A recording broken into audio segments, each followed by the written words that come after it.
All right, we're back. Mulligans and Hackers Golf with another episode 119. AGT Tour Championship prep. Yeah, first time going to the First Tour time going to Championship the for the Tour AGT. Championship. So before we get into that, let's just chat a little bit about our weekend golf. Okay, yeah, Played Saturday, Sunday. yes. I think what did I shoot? 87 on Saturday. 85, 87? 87, I think. 87 and 90 on Sunday.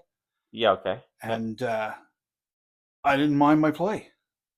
I was actually quite okay with how I played. Number 8 and number 15 got me both days, as they normally do. But Well, no, 8 got you the second day. The first day you got around it good. okay, and yeah. 9 got you on the first day. 9 got me out. Because you alternated between 8 and 9 getting you on the front. Right, but yeah. 15 got you both days. Yeah. 15 is long. But other than that, my putting was good. I really liked how that went this weekend, so that's a bonus. Again, hitting fairways. So yesterday, Sunday, as we're talking about this, I hit 6 greens. I had 6 pars, and all the ones I hit the green, I parred. Yeah, and all 4 par 5s. Because we were talking about this as we were going up, right? You were hitting every par 5 you hit in regulation, and you were giving yourself really good looks at birdies. And I mean, they were legit makeable birdies. And I was just edge burning all day. Yeah, all day Saturday and all day Sunday. Yeah, the putting was looking a lot better. A lot better. Pace was primo. Strokes looking good, so that's good going into the Tour Championship. So that's good news. That was good. I was happy with my golf this weekend. So that just kind of got me a little again. I play well. I may not score what I want to score, but if I'm playing well, I can walk off that course and go, you know what? If I shot a 90. Well, I mean, we were talking about it, and you're like, man, one of these has got to drop. And I'm like, don't give in, though. Just keep going. Just keep putting. You said that. Because eventually they'll drop. We were walking off 14. Yeah, it could have been 14. It was 14 yeah. Or maybe 17. 17. It was 17. The one before par 5. Yeah. And I was like, Jesus, like one of these bastards got to drop. Because edge burning all day for trying to save a bogey or getting a par or having that birdie. I was edge burning the entire day, and we were walking down. I was like, Jesus, one of these got to fall. And you actually said, dude, it's looking good. Don't give into it. Whatever you're doing is working. Eventually, you'll get that line. And I was like, yeah, you know what? You're right. This felt way better. I got a new grip on the putter. I went to some counterweights and started working with that. Starting to feel a little better. Yep. So that was good. Yeah. Feeling good coming out of the weekend. That's looking good. It's good to see. Yeah. So I was happy. Yeah. No, I mean, I shot 85, 84? 85, 84 or 85, 80. Yeah, I think 85, 84. Because yesterday you had like 4 birdies, didn't you? Yeah. I also had some really bad holes, but yeah, I had 4 birdies, and it was kind of the first birdie I made was like a 30-footer on number 4. Because Curtis decided he wanted to bet me for a burger at the turn. Curtis from Alberta joined us yesterday. Yeah, one of my good buddies, and he's like, oh yeah, he's like, because I went bogey, double bogey to start. And he's like, okay. He's like, let's bet. And I'm like, all right, man. Got you hustled right where I want you. Yeah. And I think I birdied 2 of the next 3. And I think I even said that. I'm like, he's just playing you, right? Coming off, a couple a bogey and a double bogey. It's like, he's playing you. And he's like, oh, we're betting. And yeah, then the birdie started to flow. So yeah, he was a little mad on 6 when I drained the birdie in the set 2 or 3 holes, and he's like, that's kind of mean. He's like, he's like bogey, double bogey, and then all of a sudden we bet and you start dropping birdies, and I'm like, hey man, that's why I don't bet on the golf course right there. Yeah, and plus, I mean, you got to know the holes we're going into. Yeah. We were going into our scoring holes, right? I mean, something a little new for me this weekend. I put the little driver back in the bag. Yeah, and wasn't bad. I did have some misses, a few misses that were, that. One that hurt me on Sunday. 2 that hurt me on Sunday. Two I lost out to the right that hurt me. That gave me some penalty strokes. I had 4 birdies yesterday and 3 penalty strokes. Yeah. And I still finished with an 84, yeah, which is crazy. And then the day before, I was a lot better with the driver, more consistent. The second day, I mean, when I did hit it well, it was long. Yeah, it was 270 to 290. Yeah, and that's if you can keep that thing even in the first cut, like you get that dispersion down, that's a different animal for you coming on playing the we'll say the 6,400 yard type course, right? Yeah, and I mean, really, it was just for me because I've been kind of earlier, or well, I guess last week I kind of decided I'm just gonna start. I'm gonna use it on the range and just kind of play with it a little bit. And then I was like, you know what? Let's take it out to the course. We got nothing really to play for this weekend. We can kind of see. I know what my game looks like Literally, we set our rounds this weekend was prep rounds. yeah, We wanted to get some reps in and just play our game, right? 100%. And I mean, I know what my golf looks like when I stick to my game plan and go four iron off the tee or 6 iron off the tee. I know I'm very capable there. I wanted to see what it felt like with the driver, trying to work on a few things. It'll probably be a break glass in case of an emergency kind of weapon at the So if Tour you're if Championship. you're adding your driver into your bag, bringing it to BC, Yeah, are you taking anything out? yeah, the Or you four hybrid will come out okay? because it's just more redundant with the hybrid and the iron, right? So the four hybrid will come out. That's a heavy hook or a heavy draw club for me, anyways. So it's yeah, and I mean, it's one of those things where I don't I don't feel like I'm gonna mishit it because like early in the year with the driver, it was a snap fucking hook left or it was over the top and just top it into nothing. At least now I'm getting it out there, and when I am missing, it's a miss out to the right with an Yes. open face and just Yeah. losing it out to the right. Which I mean, now I know that's easier to play when you know that that's your miss. Um, but I mean, again, it's not when I'm in a tournament round right now. I mean, I know what works. It'll be a break glass in case of emergency. If I gotta put some pressure on and look for a big drive or something, and I need the strokes or something along those lines comes up, then it's there if I need it. But it probably won't get swung a whole ton on the weekend or through our week for the Tour Championship. I mean, I'd be kind of foolish to do that at this point in the season. I think. Yeah. It's a very. I think I said it to you on the way. It's a variable you're throwing into the bag that you might not need when you're playing 4 rounds of new courses, Yes, and it's yes, for the Tour Championship, right? So yeah. I'll keep it simplified. I mean, it won't come out unless I absolutely need it, or if I'm playing like dog shit, then I'll and then just it doesn't then matter. it doesn't matter. Then you So got I'll to just grip it take it and out rip it out of the anyways. way. Yeah, I like that. That's what I did at Delacorte this year. I like that plan, But I mean, the putter has just been dude. came right back I to life mean, again. There was a couple days where it was kind of like men's league the other night. It was kind of I guess it's funny because it's like I play, but I'm not like super locked in. And then I played Saturday and I was okay. I was kind of edge burning a bunch, kind of like you were on Sunday, and I was getting a little frustrated because I'm like, oh my god, like they're right there. And then on Sunday, I was like, whatever, just keep doing what you're doing. They're gonna fall because they and I fall. mean, you're putting over the last little while. It's been next level. Like we're talking next level. That is, you know, 12 feet is almost a 90% guarantee you're making it inside 12 feet. Like, and I mean, we talk about like making them inside 5 feet. If you get it in that 12, 15 foot range, like you're making 85% of these fucking putts.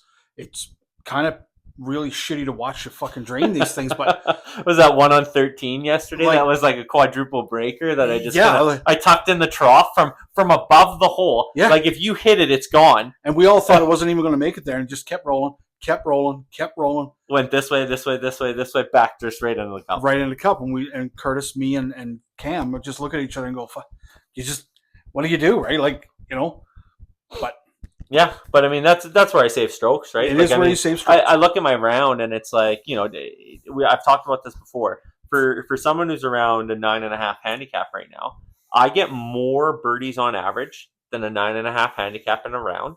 But I also balance that when I'm not playing. When I'm playing okay, I balance that with shitty holes like doubles and triples. Yeah. Like yesterday, I had 2 triples and 2 doubles, and I had 4 birdies. Yep. And I still like ended up at an 84, right? So when I play well, you eliminate those triples and those doubles, and all of a sudden I'm into the 80. mid high Yeah. 70s. Yeah. You're right around that 80 Yeah. level. If you're playing a little really good, Yep. you hit that 79 and then Yeah, so I mean, I'm pretty content with where my game's at right now as well, and I felt pretty good on the weekend. It was good. Got the swings in that we needed. I took today off, take tomorrow off, which is Tuesday, and then you guys are gonna be listening to this on Tuesday. So I mean, We'll be Wednesday, we'll yeah, be we'll jumping in be the car in the morning and heading our way out to Kimberly Cranbrook area. Kimberly Cranbrook area, and I'm totally jacked. My mindset on this is is in a good place. I want to go play these courses. I don't care what I score. I do care what I score. I want to play okay, but they're new courses, and it's a whole 4 day tournament. My first like legit 4 day tournament in golf, I think it's the first ever 4 day tournament either of us have played in. right? Like, And it's crazy. we're playing new courses, so this is how it plays out. Thursday we play Wildstone. Wildstone's in Cranbrook or Kimberly. Cranbrook, I believe. So Thursday Wildstone, Friday St. Eugene, and that looks like a fantastic place too. By the way, I don't know if you checked out some of the pictures there. Oh, I've seen it. I've driven over past it a few times. It's Is beautiful. It's in the valley. So St. Eugene on Friday, Bootleg Gap Saturday, and back to Wildstone for Sunday. Yeah, for the closing round. For the closing round. I mean, just the thought of it is makes me giddy that we're going to go play these fantastic courses for a tour championship. And it is the Alberta Golf Tour. It is in BC.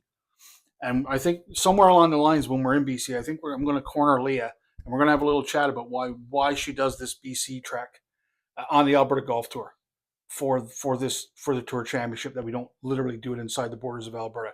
I think we're going to chat about that, and I want to get her reasoning for this. I think we know what it is. I think we know what it is too, but some of you guys that listen might know what it is. I might try and debunk some of that stuff that she says. So we might have a little banter back and forth out there sometime. I do want to get some content from out there because, yeah, man. We're there for four nights. 4 nights. So and I mean, we got a beautiful Airbnb down in Kimberly. It's going to be just a perfect pad to relax. So you're playing from at Wildstone. You're playing blue whites. You're playing blue whites. Yeah, because I'm in the B flight. At St. Eugene and Bootleg Gap, you're playing whites. Or sorry, blues.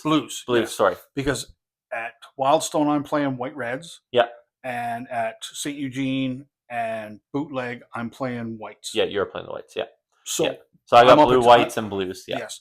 So the 4 rounds you're playing, right around that 6,400 yard. Correct area, yeah. which is what we play all the time. Which is what we play at Medicine Hat is 64 from the whites that we absolutely. play. So, that yardage is nothing strange other than it's going to be different courses, different kind of just going to have to figure out how to get around there, right? And mine is going to be right around that 5,900 yards for all 4 rounds, which I'll take 500 yards shorter than I normally play on any course, right? So, I was going through some of the holes today. Wildstone's a par 73. Yeah, you were just saying that. 3 par 5s on the front. 1, 7, and 9. Yep, 1, 7, and 9. There's a hole. St. Eugene, it's a par 4, but it's only like 260 yards.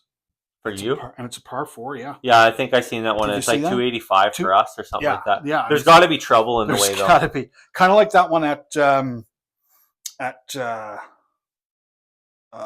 Mickelson. That drivable one. There's 2 at Mickelson that are like that. Yeah, There's one on the front and one on the back. Yeah, and the one on the front. I almost drove that green in our practice round. I was just on the front, and I actually hit a really good shot on the second day too. By the way. Yeah. The one kind of you go down and it really narrows the fairway, and then there's shit to the left, and then the green it kind of all rolls to the left. The other one's got dual fairways. Right. And I hit mine on the tour date up on top of that one, and I rolled down right to the front, and I just missed my eagle and had a tap in birdie. So I was like, yeah, that's how we do it. So it was good. So 4 days in the Kimberly Cranbrook area. The weather, I haven't checked the weather. I checked the weather. It looks good. Looks really good. There's no rain in the forecast. That's good. Take that, Leah. She'll be happy about that. It's been a pretty rainy year on the tour. Yeah. It has been, actually. I mean, most of the ones we haven't been at, actually. The Edmonton one where she had like 2 layers of clothes on. And I laughed because we were down here and it was beautiful. Yep. So that curse of us bringing the rain, done and gone. But this is literally the biggest golf trip we've taken in the 4 years that we've played. Yeah, man. And the biggest tournament we've played in. I mean, it's for quadruple the points. Quadruple the dollar figures if you win. Yeah. Quadruple everything. I mean, for me, and I know, I mean, you have an outside shot if you finish high enough to potentially creep into the top 32 I'm a long ways back. You are, but you have an outside shot because there's only a limited field of under 70 players. Yeah. You have a shot to potentially sneak into that top 32 if you play well. Fair enough. I have a real chance to be there. So let's just point that out, that you're sitting. So the top 32 and ties. Top 32 and ties get into the draft for the President's Cup next year. You're sitting in 33rd spot? 34th. Because there's a tie at 33rd. Okay.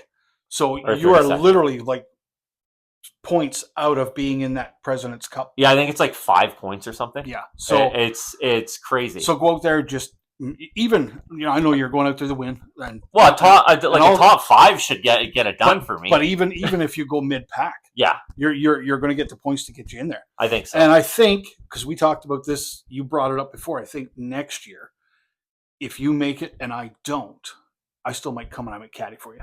I think that'd be a great idea. I think I don't think it's right that I don't think it's right that I should go and you shouldn't be there. Well, I mean, we've done this together. Yeah. And I mean, if you don't earn your spot golfing, that's fine. But I would like you to come and caddy for me, and at least get to be there. But we would have I think you and I, we would have a great time, because when we're golfing and we're actually talking to each other about the game, yeah, you fucking play better. It's true. It's just, you do. Yep. Right? When I'm talking to you about your game and what I'm seeing, you go out and you play better. Yep. So if I go and just caddy for you and fucking pump that fucking huge ego you got up, yeah, you'll play better. Well, I mean, it's the same. It's the same for both of us. I think that is true. I agree. It's because we both know each other's games so well, and what we should do. When we started this 4 years ago, we've played hundreds and hundreds of rounds. Oh God. It's insane. I mean, the first year we played, I think I played 80, you played 100. Oh, I played like 120 or something. Second year, we both played over 100. Third year, we played over 100. So we've played hundreds of rounds together. Even in the year I tore my Achilles, I think I still played 100 rounds. Yeah, I think you did too. Yeah. So we've both watched each other's game, elevate, evolve. Yep. Right. So yeah, I think that would be a good idea. If I don't make the cut, I want to make the cut as a player. You still got a chance. Man. But if I don't make the cut as a player, I think I will come and caddy for you, just to soak it all in. Yeah, man. A nice little trip out to Ponoka, right? And I mean, we can go have a good time. I mean, the goal is to get in there. I mean, I said at the beginning of the year that it'd be pretty cool to be in the top 32. I mean, we had some pretty. We wanted to play a lot more golf. I've got into the tournaments that I more or less wanted to get into this year. I had some up and downs. I had some really good ones, and then I had a couple that were really crappy. That kind of balanced it back out. But overall, my first year full time on the tour has been awesome. Yeah, I've played more events on the tour this year than I had previously, obviously. And next year you'll play more, I think. I am going to play more next year. And I mean, I think we talked about it. We're going to have a trip up north, somewhere around Edmonton area. We're definitely going to do one of those weekends where it's a Saturday, Sunday rounds. What's the course? Water Valley? Yeah, well, Water Valley, we could probably stay in Calgary and then go play. Yeah, it's not too far away. There's just something. I follow Water Valley on the socials, and they follow us, and it's a course I really want to get to. So maybe that's going to be. Water Valley Sundry or something like that. Yeah, that's going to be penciled in next year, I think. So there's going to be. I mean, here we are. We're not even at the Tour Championship. We're thinking about what we're going to do next year. But that's the excitement that comes with the Tour Championship, right? Or the AGT. This is going to be like when we're driving home Sunday. Our AGT season's over. It's wild. Fucking wild. August is almost over, man. Right? It's crazy. So where did our summer go? And I think together we only got one tournament left, and that's the Ironman at our home course, right? Yeah, and I was going to tell you, not this weekend, but the weekend after.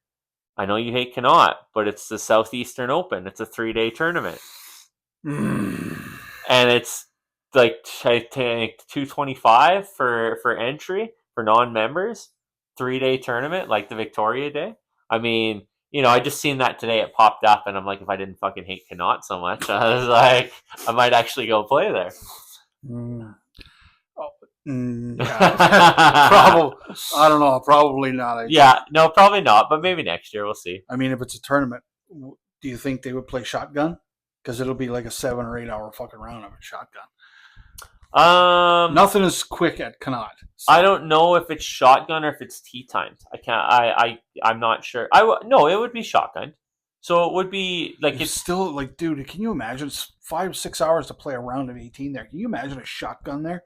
Yeah, but Fuck, you'd have to pack like rations to get you through days. I don't think you're going to be waiting that long because it's going to be good. It's going to be better golfers golfing.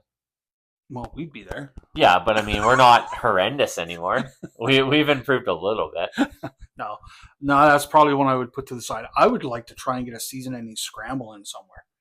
Yeah, I mean, unfortunately, we're going to miss the Halo one this coming Friday. That's been a staple for years for us.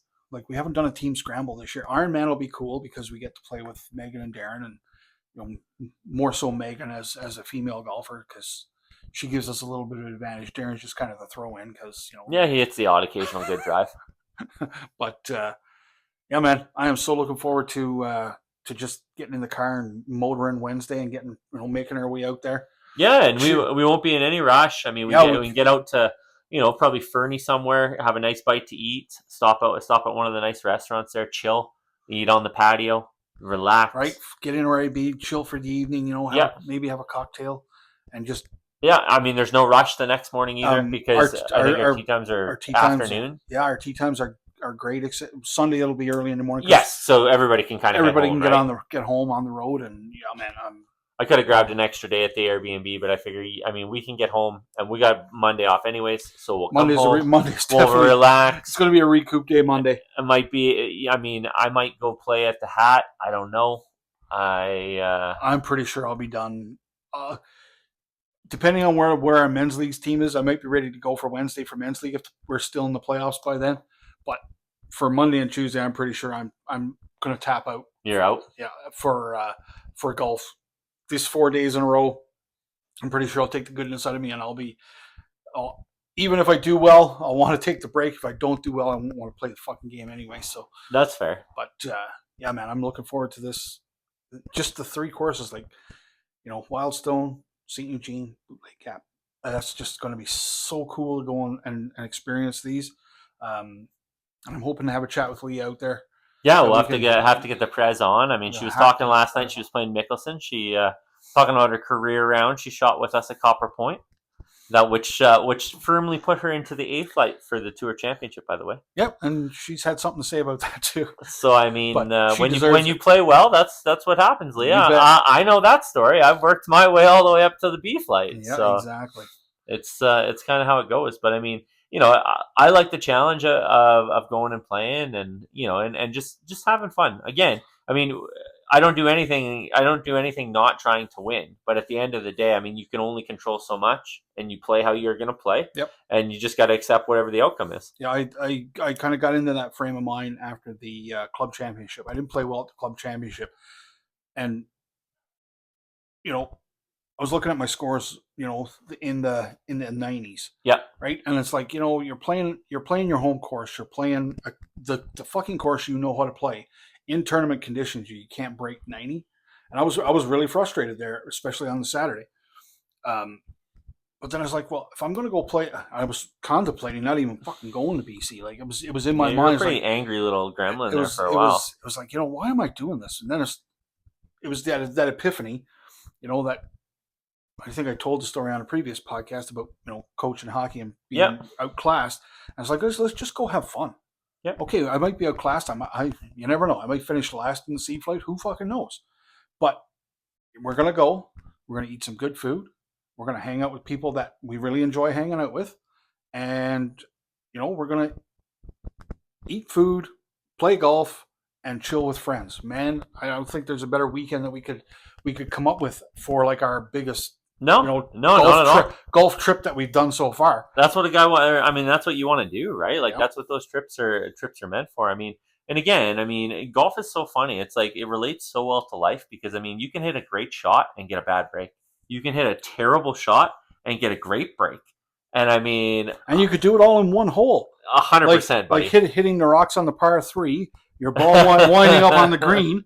and you go, oh, sweet, like I got away with that one, and then still wind up double bogeying that par three. Yeah. This guy. I've had my fair share of good breaks this year off trees, going OB or going into the trees and getting kicked back onto the fairway. You get more lucky kicks than you get bad lucky kicks. Yeah, but I mean, so you got to be lucky to be good and good to be lucky. That's how it works, isn't it? Isn't that what they say?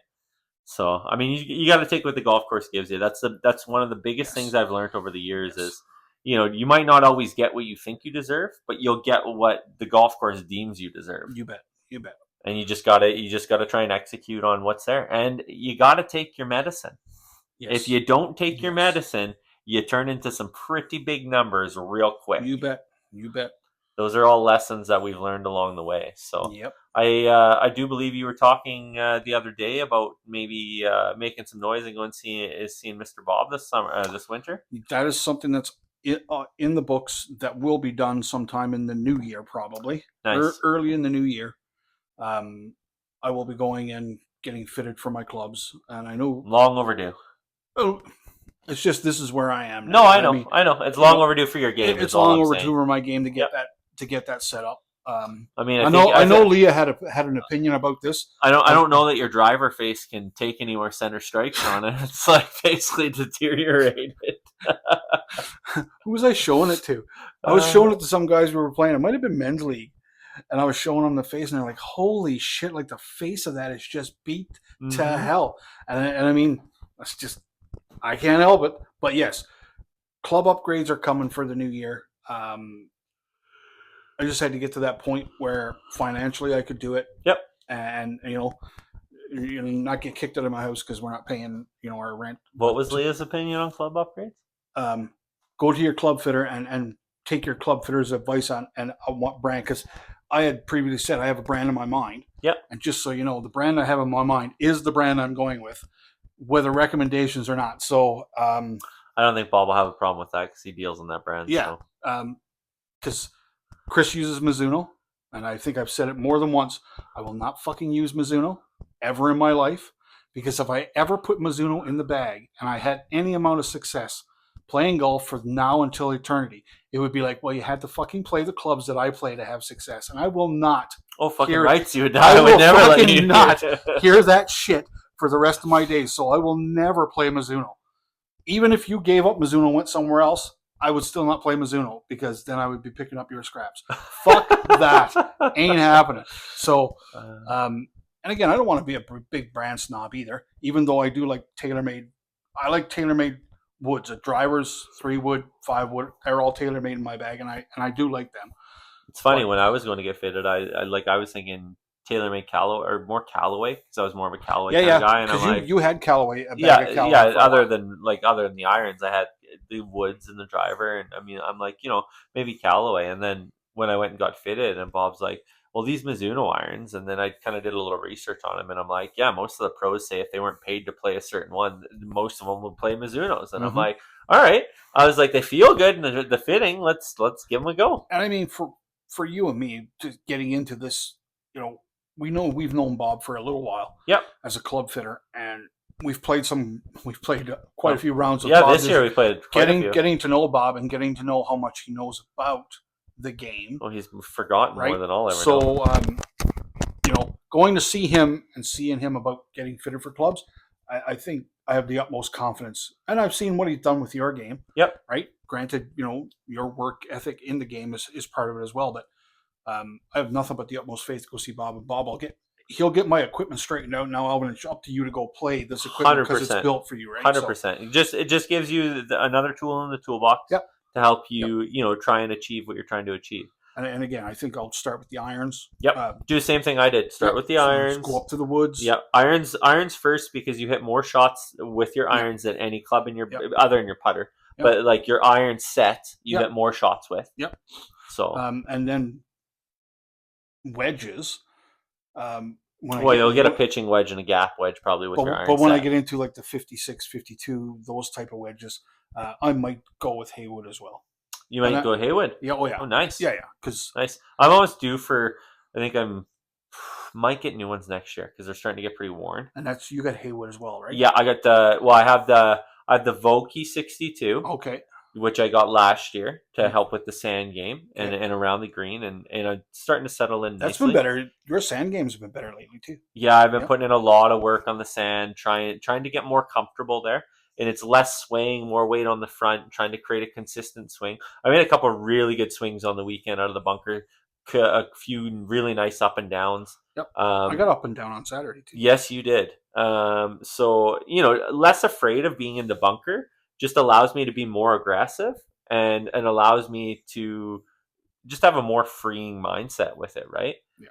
And then I have a 54 and 58 because my gaps are 54 or 49, 54, 58, 62. So those are my gaps. But those are Haywoods, right? The 54, 58, 54, sorry, 58 are half. yeah, they're both blackout Haywoods with And I like the blackout shafts. Haywood. So So I customed them and kind of went with what I basically as similar as I could get to what my fit was, because Bob tells you what it is, and then you can just get a copy of it and kind of get as close as I could. That was like 2 or 3 years ago, and they swing well. I like them. Yeah. Almost due for new sets. Like that's the thing with wedges. It's like every 3-4 years, if you wanna maintain your spin, yeah. you gotta Well, again, kind of that's my wedges are Kirkland's, and I've had those for a couple of years now, and they're. yeah. I mean, there's no edges to the blades anymore, so that'll be upgraded and neat. Well, I'm sure You that's know, the same with my dad when he's playing. He's playing the bomb techs that I had. Although I did keep my wedge set and we got him a new set, but they wear so fast. It's like that's a major issue if when you're playing with your wedges. If you want the spin that you want, you gotta make sure the grooves are clean. You gotta make sure they're there. Um, I don't know. I've been but actually thinking about what I would do with my wedges. but again, that's the thing. So once we get done the tour here now, and our golf winds down in September, October, um, when our legitimate playing season's over, um, we'll have a lot to think about, you and me, in getting prepped for the new year. Like in January, we go, okay, this is the steps we're going to take to build our bags or upgrade our bags, or just get new in the bag. I gotta figure something with my putter because it's like it's fine, but it's like really dinged up on the one side from hitting too many balls, and the rubber lines that are in the true roll are starting to pop out a little bit, and I'm just like, can I get it I asked Bob the other night if I could get it refaced, and he's like, you'd have to send it right back to TaylorMade to do it, Oh, and I'm like, oh, great. I was like, I wonder if I can find one of those. I was like, because they don't make those putters anymore, right? no, they don't make those ECGs. And I mean, I fucking love that putter. So I mean, I might email their support crew and just see what would it cost me to send my putter back to you in the off season for you to put a new pure roll face into it. That's all I need. That's all I fucking want. Do not touch anything else with the fucking putter. Just change the face, because the shaft in it is like when I bought that has a tour stability shaft in it from when I bought it. And I didn't think much of it when I originally bought it. But that is one of the key things to that putter. Above all my other putters. All my other putters have normal shafts in them. That one has a tour stability one. And man, you can just tell with how repeatable your strokes are. It's so yeah, I'd really just love to put, because those inserts just pop out. You can just put a new one in. I'm like, well, why can't you just fucking buy them? Well, you can't, because it's TaylorMade. I mean, I'm sure Big brand snob shit. they'll charge me $100 to change my fucking putter face, but Probably. it's still cheaper than buying a new putter. True. So And it's a putter you really like, and it's a putter you do really well. And if I putted as well as you, I probably wouldn't want to change my putter either. But yeah, no, I have my Odyssey, my Jailbird I can use in the winter for our sim league or whatever. I'm not really too concerned about that. But I mean, once my season starts back up on the outside, I would like that dealt with. yeah, so a little bit of stuff coming up over the winter. Yeah, we got and I mean, man, cannot wait for the Tour Championship. Looking forward to it. So that review next week is going to be awesome. Yeah, again, on the Tuesday next week, we'll be talking about the Tour Championship and how it went. And yeah, make sure you check the socials during the week and going into the weekend. We'll be dropping some shorts, dropping some stuff. And we might talk to a couple guys, out on the AGT, some of our buddies out there, and stuff. Yeah, let's get them on there. Get them on there. You bet, and make them famous. Yeah, expose them a little bit. See what we got. AGT pros right here. Or yeah. AGT amateurs right here. There you go. Sandbaggers for life. Sandbaggers for life. But Anyways, All there right, you go. guys. 119. Next time we talk to you, 120. It'll be It'll be 120 the and Tour it'll be Tour Championship Championship recap. edition. Yep. And we'll see how that goes. All right. Later, everybody. Take care.